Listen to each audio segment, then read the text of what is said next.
সুপ্রিয় দর্শক, আসসালামু আলাইকুম রহমতুল্লাহ। আপনাদের সবাইকে স্বাগত জানাচ্ছি এখনকার আলোচনায়। আপনাদের সঙ্গে আছি আমি মোহাম্মদ মুজাহিদুল ইসলাম। বন্ধুরা, ইরানের ব্যাপক ভিত্তিক হামলায় বহু সংখ্যক মার্কিন সেনা নিহত হয়েছেন। তবে আমেরিকার পক্ষ থেকে দাবি করা হচ্ছে জর্ডানে মাত্র 2 জন সেনা নিহত হয়েছে এবং 1 জন সেনা নিখোঁজ হয়েছে। এই যে সেনা নিখোঁজ হয়েছে বা নিহত হয়েছে, এজন্য মার্কিন প্রশাসন, বিশেষ করে মার্কিন প্রেসিডেন্ট ডোনাল্ড ট্রাম্প খুব ক্ষিপ্ত হয়েছেন ইরানের উপর। তিনি ক্ষিপ্ত হয়ে বলেছেন, খুব খারাপ একটা জিনিস হয়েছে, খুব অন্যায় হয়েছে। ইরান এরপরে হুমকি দিয়ে বলেছে, আর আগ্রাসন চালালে এর চেয়ে ভয়াবহ জবাব দিবে ইরান। এদিকে নতুন করে খবর বের হয়েছে, ইরানের হাতে 14,000 কিলোমিটার পাল্লার আন্তঃমহাদেশীয় ক্ষেপণাস্ত্র আছে, যে ক্ষেপণাস্ত্র দিয়ে খুব সহজেই ইরান থেকে আমেরিকার ভূখণ্ডে হামলা করতে পারবে। সবচেয়ে বড় খবর হচ্ছে, এই ক্ষেপণাস্ত্র পরমাণু ওয়ারহেড বহন করতে পারবে। এর সাথে অতিরিক্ত একটি তথ্য আপনাদেরকে দেই। ইরানের পররাষ্ট্রমন্ত্রী আব্বাস আরাকচি নাকি তাদের ভান্ডারে পরমাণু অস্ত্র আছে, পরমাণু অস্ত্র থাকার ইঙ্গিত প্রদান করেছেন। তিনি একটা উদাহরণ দিয়ে বলেছেন, ইসরায়েলও শান্তি চায়, আমেরিকাও শান্তি চায়, আমরাও শান্তি চাই।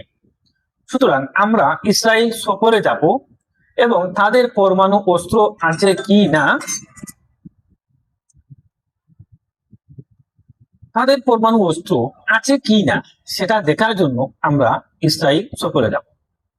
যদি তাদের পরমাণু অস্ত্র না থাকে, তাহলে আমরাও আমাদের পরমাণু অস্ত্রাগার দেখাবো। শুধু দেখাবো না, আমরা পরমাণু অস্ত্র কখনো বানাবো না। এই জায়গা থেকে অনেকটা পরিষ্কার হয়ে গেছে। আর আব্বাস আরাকচির এই কথার প্রসঙ্গে অনেকে মনে করছে, আর আব্বাস আরাকচি কি ঠিক একই কথা বলেছেন? যদি তাদের থাকে তাহলে আমাদেরও থাকবে, অর্থাৎ তাদের যদি পরমাণু অস্ত্র থাকে ঠিক আমাদেরও পরমাণু অস্ত্র থাকবে। যদি তাদের না থাকে তাহলে আমাদেরও পরমাণু অস্ত্র থাকবে না।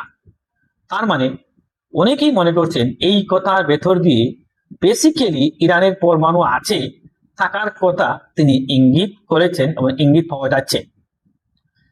বন্ধুরা, আমরা তো কয়েকদিন আগে বলেছি ইরানের হাতে হাইড্রোজেন বোমা আছে বলে খবর বের হয়েছে। সবচেয়ে বড় প্রশ্ন দেখা দিয়েছে, আমার কাছে দেখা দিয়েছে, যারা দর্শক আপনাদের কাছেও আমি জানাতে চাইব, আপনাদের কি মনে হয়? আপনারা কমেন্ট বক্সে বলবেন যে ইরানের কাছে কি সত্যি পরমাণু অস্ত্র আছে? সম্প্রতি মার্কিন প্রেসিডেন্ট জার্মানি থেকে অনেকগুলো যুদ্ধ বিমান নিয়ে আসছেন আমাদের মধ্যপ্রাচ্যে, এবং ব্রিটেন থেকে বেশ কিছু যুদ্ধ বিমান আনতে হচ্ছে আমেরিকাকে মধ্যপ্রাচ্যে ইরানের সাথে যুদ্ধ করার জন্য।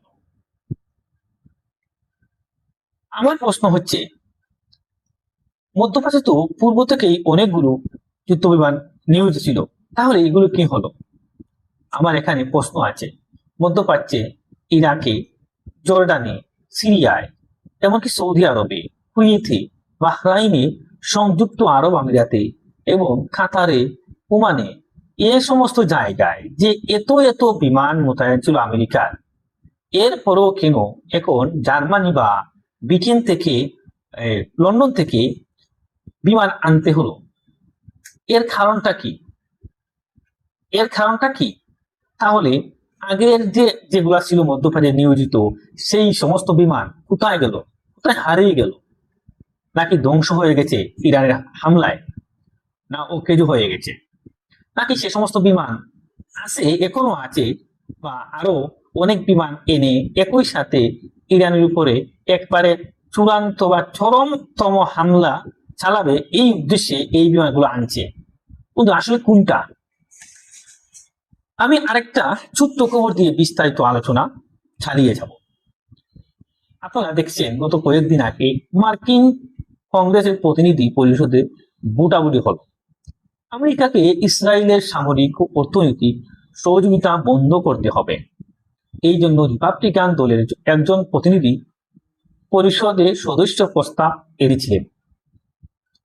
সেই প্রস্তাবের পক্ষে বিপক্ষে ভোটাভুটি হয়েছিল, আর সেই ভোটে 104 জন ডেমোক্রেটিক সদস্য ভোট দিয়েছিলেন যে হ্যাঁ, ইসরায়েলকে ভোট দিয়েছিলেন এই মর্মে যে ইসরায়েলকে এই সহযোগিতা বন্ধ করা হোক। বন্ধুরা, যারা এই প্রস্তাবের পক্ষে ভোট দিয়েছিলেন তাদেরকে এখন আর ফাঁকা দেবে না ইসরায়েলি লবি আইপ্যাক। অর্থাৎ ইসরায়েলের লবি যারা আছে তারা কিন্তু আমেরিকান রাজনীতিবিদকে অনেক টাকা দেয়। আর যারা এই প্রস্তাবের মানে ইসরায়েলকে সহযোগিতা বন্ধ করার জন্য হোক এই মর্মে যারা ভোট দিয়েছেন তাদেরকে এই আইপ্যাক ইসরায়েল লবি আর কখনো টাকা দেবে না। গতকাল তারা এই ঘোষণা দিয়েছে। তার মানে ইরানের উপর আমেরিকা ইসরায়েল এই যুদ্ধে আসলে শুধু মধ্যপ্রাচ্য জড়িত নয়, সারা বিশ্বের রাজনীতি, বিশেষ করে American politics, economics, political strategy ও ইন্টারেস্ট অনেক কিছু পাল্টে দিল। সুপ্রিয় দর্শক, এতক্ষণ যে বিষয়গুলো আপনাদের সাথে বললাম এই বিষয়গুলো নিয়ে আমি আপনাদের সাথে বিস্তারিত আলোচনা করতে চাই। আশা করি আপনারা শেষ পর্যন্ত আমার সাথে থাকবেন। আর আমার কন্টেন্ট ভালো লাগলে আমি সবসময় যা বলে আজও তা বলবো, লাইক করবেন, কমেন্ট করবেন, শেয়ার করবেন এবং টেবিল টক নিউজ চ্যানেলটি সাবস্ক্রাইব করে আমাদের সাথেই থাকবেন প্লিজ। বন্ধুরা, চলুন আমরা বিস্তারিত আলোচনা করি। বিস্তারিত আলোচনা শুরুতে আমি CNN এর একটি ছোট্ট বিশ্লেষণের মূল বক্তব্য তুলে ধরে শুরু করি। সেই বিশ্লেষণটি হচ্ছে CNN এর একটি বিশ্লেষণে বলা হচ্ছে মার্কিন প্রেসিডেন্ট ডোনাল্ড ট্রাম্প আমেরিকাকে নতুন করে আরেকটি দীর্ঘস্থায়ী যুদ্ধে ভেতর জড়িয়ে ফেলেছেন। আর মিডল ইস্ট ইনস্টিটিউশনের একজন ফেলো বলেছে মার্কিন প্রেসিডেন্ট ডোনাল্ড ট্রাম্প এমন এক ফাঁদে পড়েছে যেখান থেকে প্রতিদিন যুদ্ধের মাত্রা তীব্র থেকে তীব্র বাড়াতে বাধ্য হচ্ছেন বা যুদ্ধ করতে এক প্রকার অনিচ্ছা থাকা সত্ত্বেও তিনি যুদ্ধ করতে বাধ্য হচ্ছেন। যুদ্ধ থেকে বেরিয়ে আসার কোনো সুযোগ তিনি পাচ্ছেন না আপাতত মার্কিন প্রেসিডেন্ট। এর আসল কারণটা কি? কেন তিনি এই যুদ্ধ থেকে বেরিয়ে আসতে পারছেন না? এই যে যুদ্ধ থেকে তিনি বেরিয়ে যেতে পারছেন না তার কারণ কি? এইটা বিস্তারিত ব্যাখ্যা বিশ্লেষণ আমি আপনাদের সাথে নিয়ে করব। বন্ধুরা, জর্ডানে মার্কিন সেনা আহত বা নিহত আরো কি কি ঘটেছে সেগুলো একটু আপনাদেরকে বলি। হয়তো এর মধ্যে আপনারা খবর জেনেছেন এই সম্পর্কে, তারপরও আমি আপনাদেরকে বলি। তারপরও আরো ভেতরে কিছু তথ্য আশা করি আমি দিতে পারবো আর আপনারা ভাবেন। জর্ডানে এমন মারাত্মক হামলা চালিয়েছে যে সামরিক মেসে যেখানে সেনাবাহিনী থাকে খাওয়া দাওয়া করে এবং সেই জায়গায় একেবারে ডাইরেক্ট ক্ষেপণাস্ত্র হামলা চালিয়েছে ইরান। একবারে ডাইরেক্ট, সরাসরি, ইনডাইরেক্ট নয়, সরাসরি কেউ ওটা আঘাত করতে পারেনি, এটা ধ্বংস করতে পারেনি। এবং বিভিন্ন ভিডিওতে দেখা গেছে, আমরা দেখেছি আমেরিকার পেট্রিয়ট ক্ষেপণাস্ত্র দিয়ে ইরানি ক্ষেপণাস্ত্র প্রতিহত করার ইন্টারসেপ্ট করার চেষ্টা করেছে। একটি ক্ষেপণাস্ত্র প্রতিহত করার জন্য অনেকগুলা ইন্টারসেপ্ট নিক্ষেপ করেছে, কিন্তু কোনো কাজে আসেনি, একটাও কাজে আসেনি। সব ক্ষেপণাস্ত্র এদিক ওদিক ঘোরাঘুরি করছে, ওর ভেতর দিয়ে ইরানের ক্ষেপণাস্ত্র লক্ষ্য বস্তুতে আঘাত হানছে। এবং বিভিন্ন সূত্র থেকে বলা হচ্ছে, আমি তো আগেই আপনাদের বলেছি, ইরানও বলেছিল, আমরা এখনো আমাদের গুরুত্বপূর্ণ ক্ষেপণাস্ত্র ভালোভাবে ব্যবহার করিনি, এখনো আমাদের মেইন যে ক্ষেপণাস্ত্রগুলো আছে আমরা তা এই যুদ্ধে ব্যবহার করি। নতুন নতুন যে সমস্ত ইনভেনশন আছে, নতুন নতুন যে সমস্ত ক্ষেপণাস্ত্র, অস্ত্র, সামরিক সরঞ্জাম আছে, এর অনেক কিছু এখনো আনটাস্ট, আমরা টাচই করিনি, আমরা স্পর্শ বন্ধ করিনি, এখনো ধরিনি, ছুঁয়ে দেখিনি, এগুলা ইরান বলছে।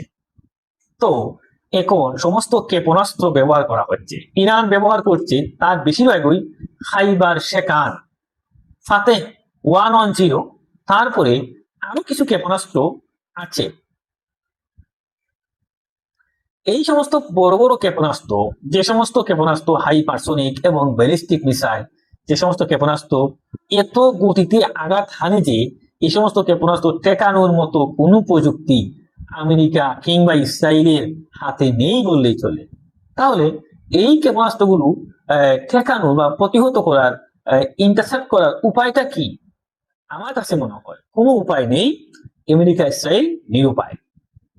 বন্ধুরা, আমি আপনাদেরকে এই তথ্যগুলা দেই, আপনারা কেউ হয়তো ভাবতে পারেন আমি অতিমাত্রায় বাড়িয়ে বলছি যে আসলে ইরান এতটা শক্তিধর নয়, একটি বঙ্গুর রাষ্ট্র এত শক্তিধর হওয়ার কথা নয়। আপনারা অনেকেই ভাবতে পারেন যে আমি আসলে আপনাদেরকে অতিমাত্রায় বাড়িয়ে বলছি। একদম না, আমি কখনো বাড়িয়ে বলছি না। ঘটনা এমনই ঘটেছে। আপনারা যদি মধ্যপ্রাচ্যে আপনার বন্ধু বান্ধব আত্মীয় কেউ থেকে থাকে, আপনারা যাচাই করে নিতে পারেন। আমি একদম মিথ্যা তথ্য দিচ্ছি না। মধ্যপ্রাচ্যে গত 7-8 দিনে ইরান এমন এমন হামলা চালিয়েছে যে মধ্যপ্রাচ্যে যে সমস্ত মার্কিন ঘাঁটি ছিল, আগের যুদ্ধে যা ক্ষয়ক্ষতি ছিল, কিছু কিছু মেরামত করার চেষ্টা করেছিল। নিশ্চয়ই মাঝখানে যুদ্ধবিরতির সুযোগ নিয়ে গত 7-8 দিনে হামলায় ইরান যে সমস্ত ঘাঁটির বেশিরভাগ ধ্বংস করে ফেলেছে।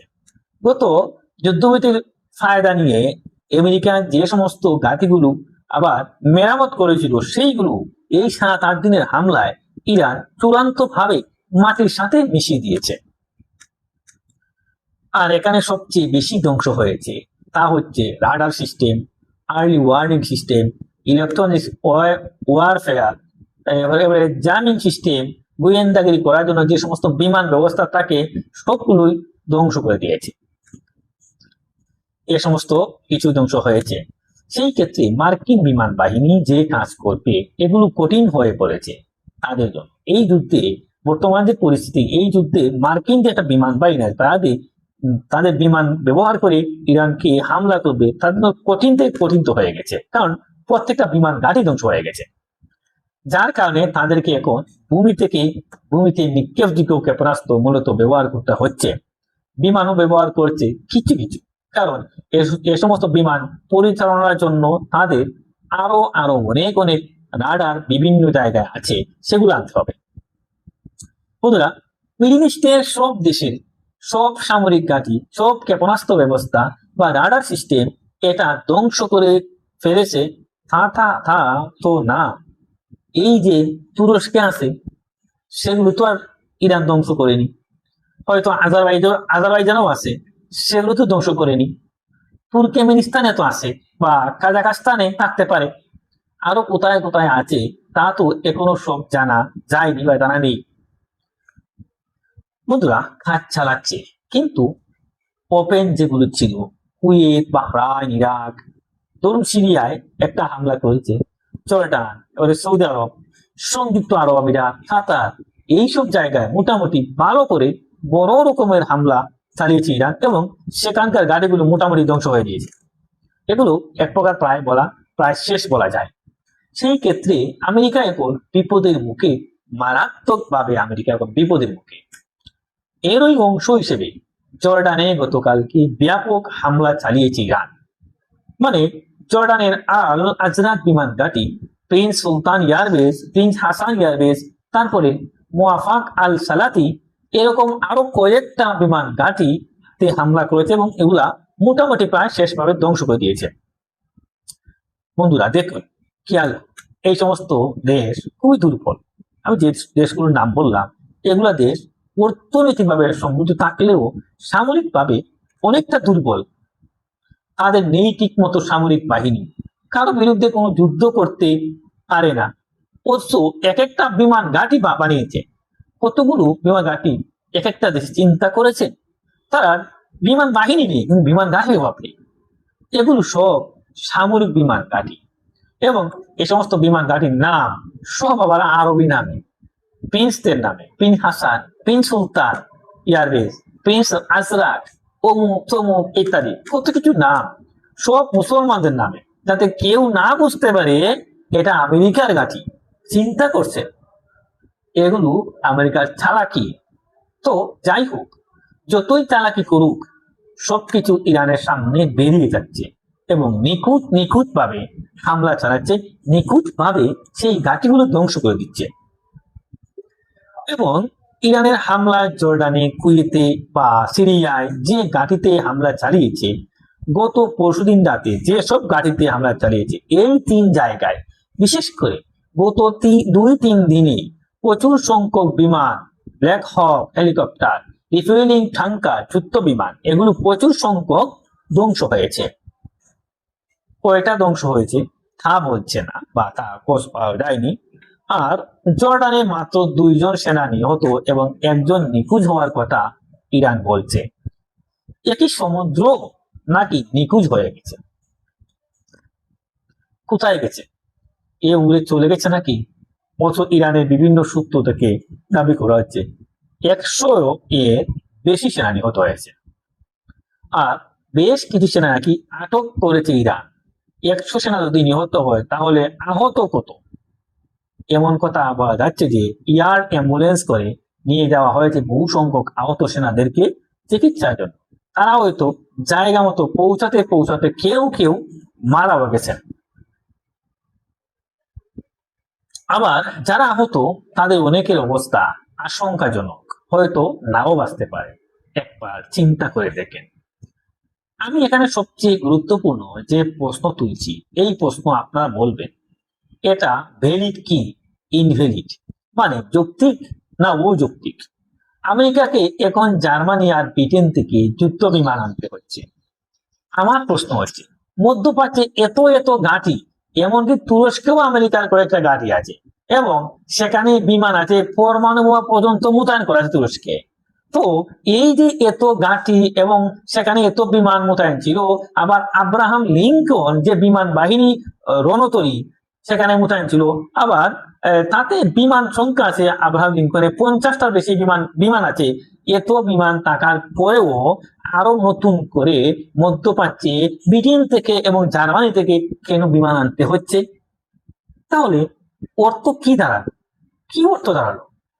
অর্থ দাঁড়ায় মধ্যপ্রাচ্যে যে সমস্ত বিমান গেল কোথায়? এগুলো কি কি পারছে না কাজ করতে, নাকি এগুলো অকেজো হয়ে গেছে, নষ্ট হয়ে গেছে, নাকি ধ্বংস হয়ে গেছে, নাকি ক্ষতিগ্রস্ত হয়েছে? আসলে এগুলো কি হয়েছে? নাকি সেই সমস্ত সব বিমান এখনো ঠিক আছে, আরো বিমান নিয়ে এসে ইরানের উপরে বিরাট বিশাল রকম হামলা চালাবে? আসলে কোনটা? বন্ধুরা, কথা হচ্ছে গত যে যুদ্ধটা এ পর্যন্ত চললো, আগের 40 দিনের যুদ্ধ এবং গত 7-8 দিনের যুদ্ধ, এই সব কিছু মিলে ইরানের ক্ষেপণাস্ত্র ডুমে অনেক অনেক ক্ষয়ক্ষতি হয়েছে আমেরিকার।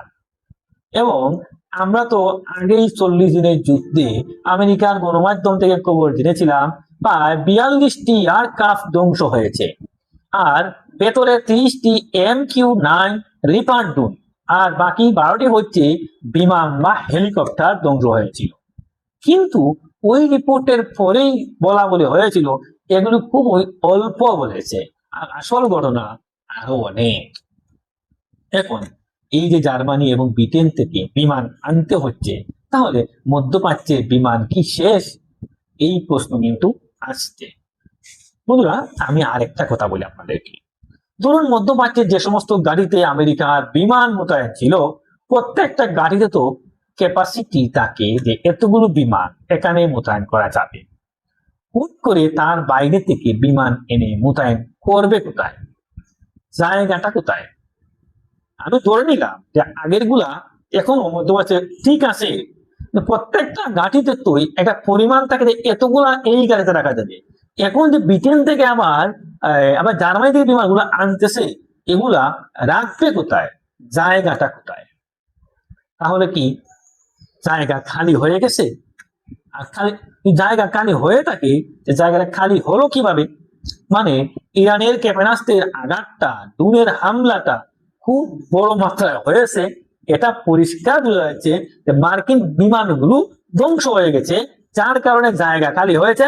আর এই জন্য ব্রিটেন থেকে এবং জার্মানি থেকে বিমান এনে মধ্যপ্রাচ্যে ভরতেছে। এই প্রেক্ষাপট থেকে যে বারবার একবার চুক্তির কথা বলে, একবার চুক্তি করে আবার পিছিয়ে যায় ডোনাল্ড ট্রাম্প। বারবার চুক্তি কথা বলে, একবার চুক্তি করব, আবার এক হাত আগায়, আবার 3 হাত পিছিয়ে যায়। কিন্তু আবার বলা শুরু করেছেন ইরান পাগল হয়ে গেছে। আমার সাথে এই কয়েক মিনিটে আগে ফোন করো, আমাকে বলছে আমরা চুক্তি চাই, চুক্তি চাই। কিন্তু আমি বলছি তাদেরকে পরে চুক্তি হবে, এখন করব না, পরে ভেবে দেখবো। কি বেঈমান চিন্তা করছেন? ইরান কিন্তু বেঈমানি করে না। ইরান যা বলে তা বাস্তবে করে দেখায়, মিথ্যা কথা বলে না। আমেরিকার প্রেসিডেন্ট এখন একটা বলবো তখন একটা বলবে, তার কথা বলার কোন ধরনের মধ্যে একটা কথা বললে অর্ধেকটাই মিথ্যা থাকে। মার্কিন প্রেসিডেন্ট ডোনাল্ড ট্রাম্প যাচ্ছি, আমি আবার বলি, তিনি নিতাই ঠাকুরের মতো একা একা অভিনয় করেছেন, এগুলো বাস্তব কথা না। বন্ধুরা, বাস্তব কথা কোনটা? বাস্তব কথা হচ্ছে ইরান আমেরিকাকে প্রতিরোধমূলক হামলার মুখে রেখেছে, আর আমেরিকা ইরানের উপরে হামলা চালিয়ে যাচ্ছে, কিন্তু এই হামলার মাধ্যমে ইরানকে তারা কাবু করতে পারছে না, মাথা নত করতে পারছে না। সেই ক্ষেত্রে দীর্ঘমেয়াদী যুদ্ধে তাদেরকে জড়িয়ে যেতে হচ্ছে। ইচ্ছা না থাকা সত্ত্বেও মার্কিন প্রেসিডেন্টকে ইরানের সাথে মধ্যপ্রাচ্যে দীর্ঘমেয়াদী একটি যুদ্ধে জড়িত হতে যাচ্ছে। চুক্তি করেও রক্ষা পাচ্ছে না, কারণ আমেরিকার চাপাচাপিতে যে চুক্তি হয়েছে তা ইরান তখন বলছে, আমরা এই শর্তগুলো যদি মানো, আমাদের এই শর্তগুলো যদি তোমরা মানো, তবে তোমাদের সাথে আমাদের চুক্তি হবে, অন্যথায় তোমাদের সাথে আমাদের কোনো চুক্তি হবে না। তখন তাই মেনে চুক্তি করতে বাধ্য হয়েছে আমেরিকা। বন্ধুরা, যদিও চুক্তির আড়ালে চুক্তি করে তারা নিজেদেরকে গুছিয়ে নেওয়ার চেষ্টা করেছে মাত্র, আসলে ভিত্তি ছিল অন্যটা। আবার তো যুদ্ধ করতে হয়েছে গুছিয়ে নিয়ে, তাই তো তারা চুক্তিটা করেছে স্বাভাবিক, কারণ এই চুক্তির আড়ালে 30-32 দিন পাবে, এই সুযোগে তারা নিজেদের যা ক্ষয়ক্ষতি হয়েছে তা পূরণ করবে, তা শক্তিশালী হবে, আবার তারা পুরো শক্তি নিয়ে ইরানের উপর হামলা করবে। এই গোপন বুদ্ধি নিয়ে তারা এই চুক্তিটা করেছিল। তাই তো আমি বলি, ইরান এখন যুদ্ধবিরতির ফাঁকে আমেরিকা গুছিয়ে নিল, নিজেদেরকে গুছিয়ে ইরানে হামলা করেছে। আগে তো পূর্ণ শক্তি নিয়ে নেমেছে, আগে যদি না পারে তাহলে এখন কি করে পারবে? এবং এখন তো ইরান তাদের ড্রোন এবং ক্ষেপণাস্ত্রের উৎপাদন আগের থেকে 3 গুণ বাড়িয়েছে। আগে যা উৎপাদন করত তার চেয়ে 3 গুণ এখন উৎপাদন করে। আগে যখন আমেরিকা পূর্ণ শক্তি নিয়ে ইরানকে পরাজিত করতে পারেনি, তাহলে এখন অর্ধেক শক্তি নিয়ে কিভাবে ইরানকে পরাজিত করবে? কারণ তারা বুঝতে পেরেছে এই যুদ্ধ শুরু হয়েছে, এই যুদ্ধ এখনোই শেষ হবে না, এটা দীর্ঘমেয়াদী যুদ্ধ। এই দীর্ঘমেয়াদী যুদ্ধ করার জন্য তাদের অস্ত্র প্রচুর প্রয়োজন, সেভাবেই তারা নিজেদেরকে প্রস্তুত করছে ইরান। শুধু তাই না, এরকম খবর বের হয়েছে এই যুদ্ধবিরতির ভেতরে আমেরিকা যেমন নিজেদেরকে গুছিয়ে নিয়েছে, তেমনি ইরানও নিজেদেরকে গুছিয়ে নিয়েছে। কিরকম? ইরান কিভাবে নিজেদেরকে গুছিয়ে নিয়েছে? ইরানের যে সমস্ত ক্ষয়ক্ষতি ছিল তাও ঠিকঠাক করার চেষ্টা করেছে। আপনারা সবাই জানেন, যে সমস্ত চ্যানেলের ভেতরে ক্ষেপণাস্ত্র ডিপু ছিল, সেই চ্যানেলের মুখ হয়তো বন্ধ হয়ে গিয়েছিল বোমা হামলার কারণে। এখন এই যুদ্ধবিরতির পরে তারা এই মুখ খুলে পরিষ্কার করে রাস্তা আবার ক্লিয়ার করেছে। শুধু তাই না, বিপুল পরিমাণে তেল বিক্রি করেছে এই সময়ে ইরান, ও প্রচুর টাকা পেয়েছে। চীন থেকে ক্ষেপণাস্ত্র ড্রোন তৈরির আরো রসদ এনেছে, জ্বালানি লাগে সেগুলো এনেছে।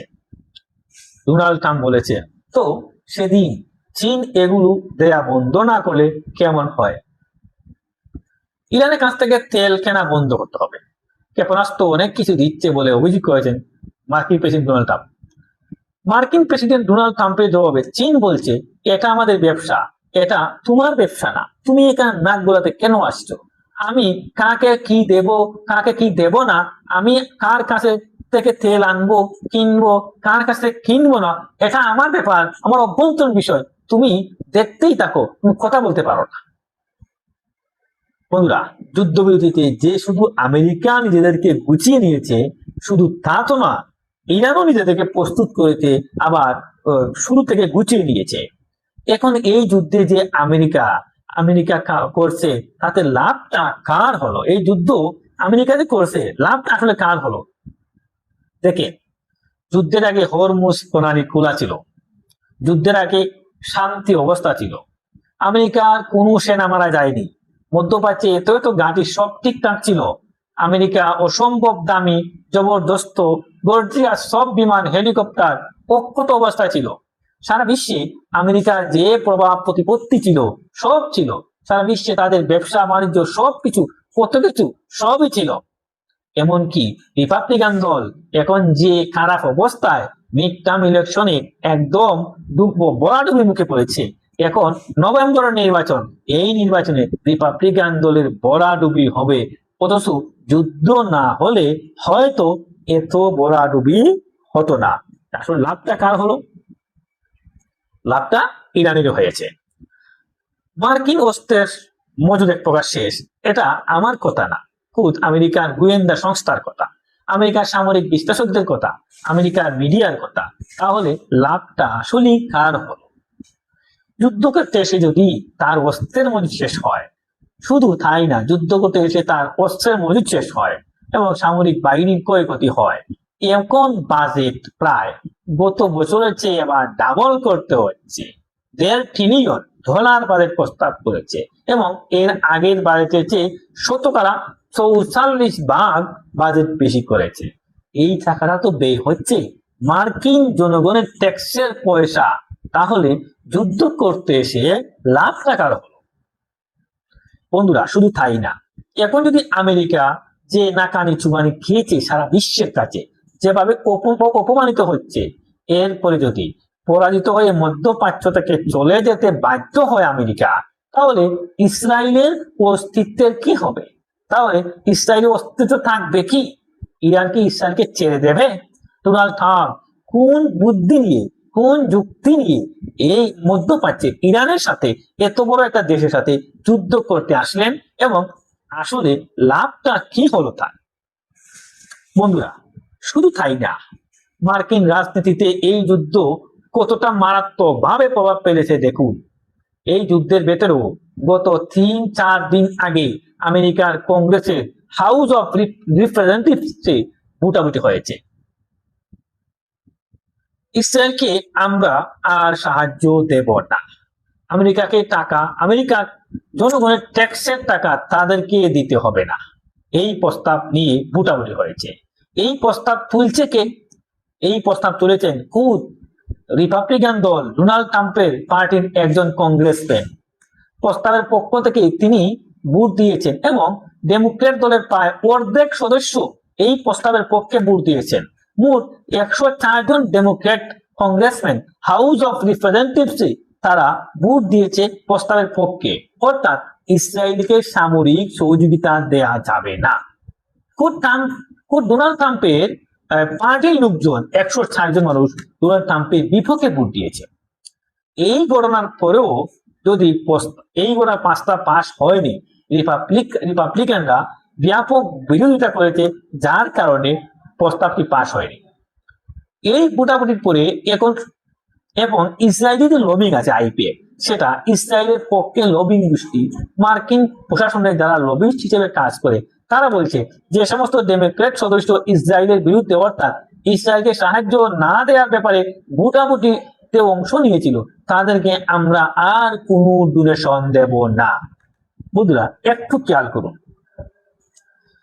এখানে দুইটা বিষয় আছে। এক হচ্ছে ডেমোক্রেট এবং রিপাবলিকান দলের প্রায় সব সদস্যই আইপেক এর ডোনেশনে চলে, এই ডোনেশন দেয়া বন্ধ করে দেবে আইপেক। এটা গেল এক। আর একটা হচ্ছে আইপেক এর কতটা প্রভাব আছে যে তারা মার্কিন কংগ্রেসম্যানদের ডোনেশন বন্ধ করে দেবে। তার মানে মার্কিন রাজনীতি ছালায় কারা? এখান থেকে আপনারা কি পরিষ্কার কিছু বন্ধ পাচ্ছেন? তো মার্কিন রাজনীতি এইভাবে উলট পালট হচ্ছে। এখন ইরান, ফিলিস্তিন, লেবানন, এই যুদ্ধকে কেন্দ্র মার্কিন রাজনীতির ভিতরে উলট পালট হচ্ছে। তাতে লাভটা আমেরিকার কি হয়েছে? আপনারা কি কেউ কার্যত কোনো লাভ দেখতে পারবেন? আমার মনে হয় না আপনারা পারবেন না। চূড়ান্তভাবে ইরান যে অবস্থানে আছে, এই অবস্থানে যদি থাকে, তাহলে আমেরিকাকে এখান থেকে পরাজিত হয়েই যেতে হবে।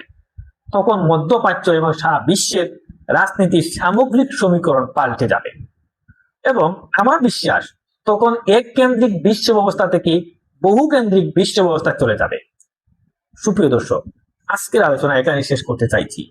আলোচনা শেষের আগে আমি আপনাদের কাছে মতামত জানতে চাই, আপনারা কি ভাবছেন? আসলে এই যুদ্ধের পরিণতি কোথায় যাচ্ছে? দীর্ঘমেয়াদী যুদ্ধে বছরের পর বছর যুদ্ধ চলবে, নাকি ইরান তার আগেই এই যুদ্ধ শেষের ব্যাপক চেষ্টা চালাবে এবং আমেরিকার বিরুদ্ধে চরমতম যুদ্ধ শুরু করবে এবং তার মধ্য দিয়ে যুদ্ধের শেষ হবে? আপনাদের কি মনে হয়? মতামত জানিয়ে কমেন্টে লিখুন। আর ভিডিও ভালো লাগলে লাইক করুন, কমেন্ট করুন, শেয়ার করুন এবং আমাদের টেবিল টক নিউজ চ্যানেলটি সাবস্ক্রাইব করে পাশে থাকবেন। দর্শক, আপনাদের সবাইকে অনেক অনেক অনেক অনেক ধন্যবাদ। দেখা হবে অন্য কোনো আলোচনা। সেই পর্যন্ত আপনি ভালো থাকবেন, সুস্থ থাকবেন। আসসালামু আলাইকুম।